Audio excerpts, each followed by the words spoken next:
Good evening, ladies and gents of YouTube. This is Mike Ray. Just at work right now, a little bit of downtime. So I thought I'd give you guys a video. Rocking back and forth in this chair. Sorry if the moving's bothering you. But, I don't know. I have a couple buddies I play card Yu-Gi-Oh with, but a lot the schedules, timing when they work and I work. It's kind of, they work in the evenings and I sleep all morning and I work all night. So there's not, and how often I get to go to locals because how tired I am. Like all the places I have, I can drive to. They're easy, they're close, but sometimes I just don't go to locals because I get how tired I am. Now, Saturdays, since I have Friday nights off, I usually can go to the Saturday ones, but that's, a lot of people don't show up to the ones on Saturdays, besides the one in Coeur d'Alene, which is, half-hour drive for me, and I don't really want to drive a half-hour just to, play Yu-Gi-Oh, because, I already have to drive a half-hour to go to work, and, that could be an extra night, extra day of gas to go out there, so.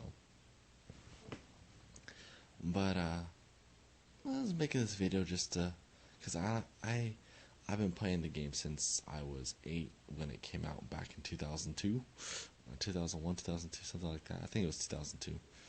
But, since then I've always been a huge Yu-Gi-Oh! I love Yu-Gi-Oh! Type thing.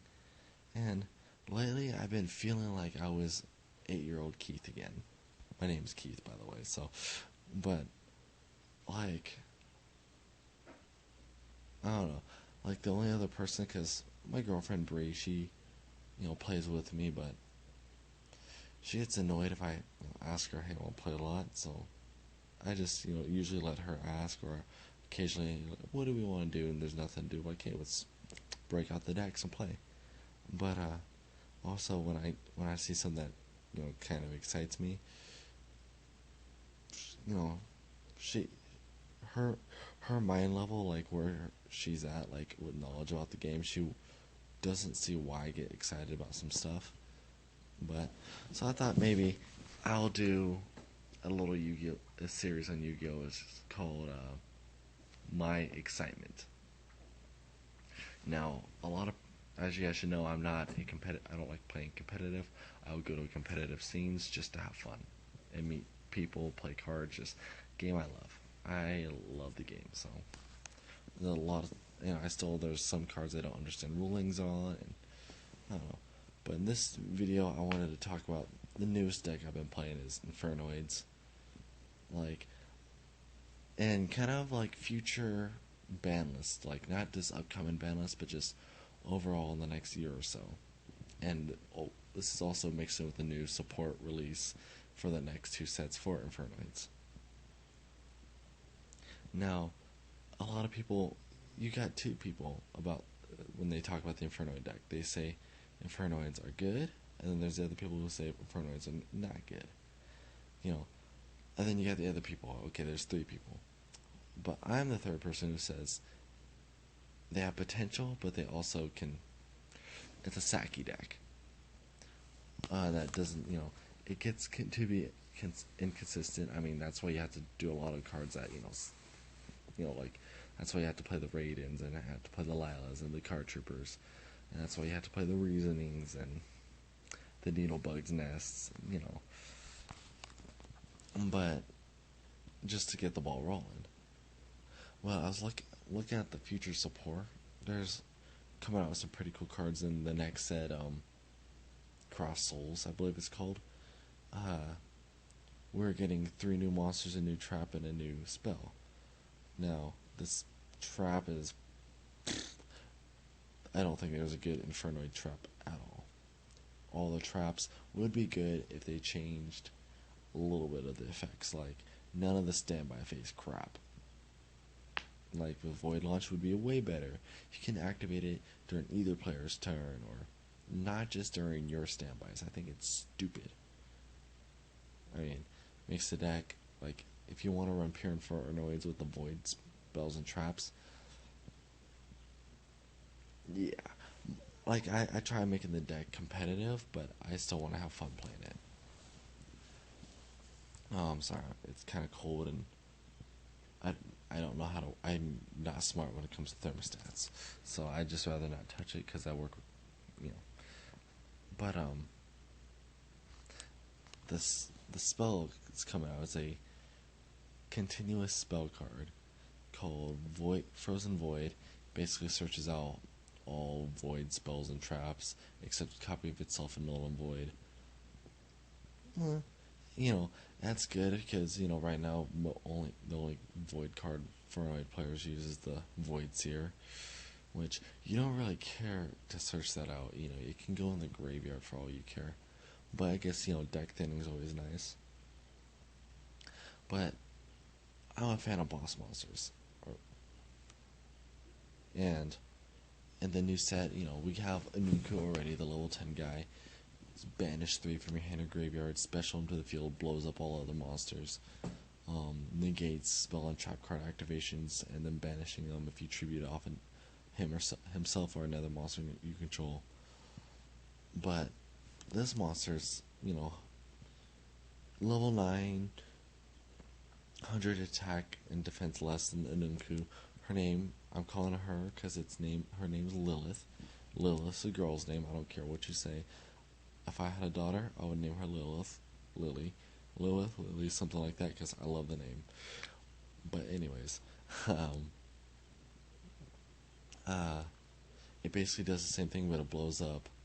You know, like how Nunku is a dark hole. This is a heavy storm, and it negates monster effects and banishes the monster, which I like. And I have seen the artwork, and I'm huge on artwork with cards. That's why I love the Dragon Rulers. Plus, I love dragons. Artwork is phenomenal. I'm seeing it as a secret rare. I'm like, I gotta get it as a secret rare. Like how I like Ununku as an ultimate rare.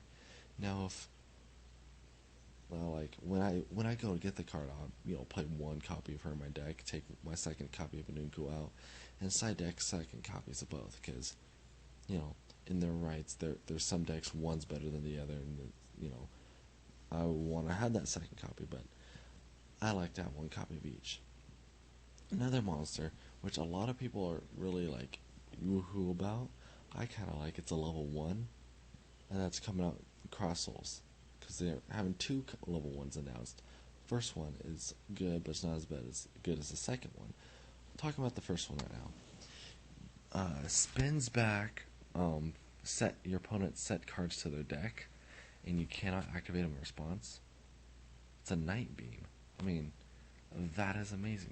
Night Beam and a wiretap all in itself, and I'm like, yeah, it's a really good card if you're playing against, Shaddolls, they set their cards a lot. You just go boom back, or if you're playing against a trap heavy deck, you're like, it's level 1 with 0 attack and defense, so bottomless won't hurt it at all. So you special it, and boom, if your opponent's using trap tricks and they have a bottomless, you know, bottomless back to the deck. Don't have to worry about it. And then, since it's level 1, you can throw more Infernoids on the field, And then there's a third monster who, when he attacks over and does battle damage of a monster, you can banish I think it's banish or send a card from your opponent's extra deck to the. But it's whatever, it's a common. It's level 6. I might run 1, but it's an itch. But now, was it what's the set after Cross Souls called? It's a Clash Rebellion. Releasing from what I've seen, they release a level 1 tuner who can actually be normal summoned, which I'm like, ooh. And it's not just he can be normal summoned. He has an Armageddon effect, or Armageddon Knight, my bad, and he can with the whatever he sends to the graveyard from the deck, you add its level to his, and he gains the same, and his name becomes that monster's, and he picks up its effect. So like boom, send the level 4 guy to the grave. Normal summon him because it's off when he's normal summon or special summon. So you can hit him off reasoning and get an extra Infernoid in the graveyard, which is phenomenal. Or like if you want to go for a certain synchro play, it's making or certain XYZ play, it's awesome. Um, or if you want to play more of a pure Infernoid build, the opponent has like a Vanity's Emptiness, or what is it called? Imperial Iron Wall. Drop him, send the level 4 guy to the graveyard. Now he picks up he picks up Petrulla's effect, where he can destroy back row. Destroy it, then just swarm. Well, I guess kind of swarm. And then there's a spell card. Continuous spell. What was it called? Void Dream, or Dream Void, or something like that.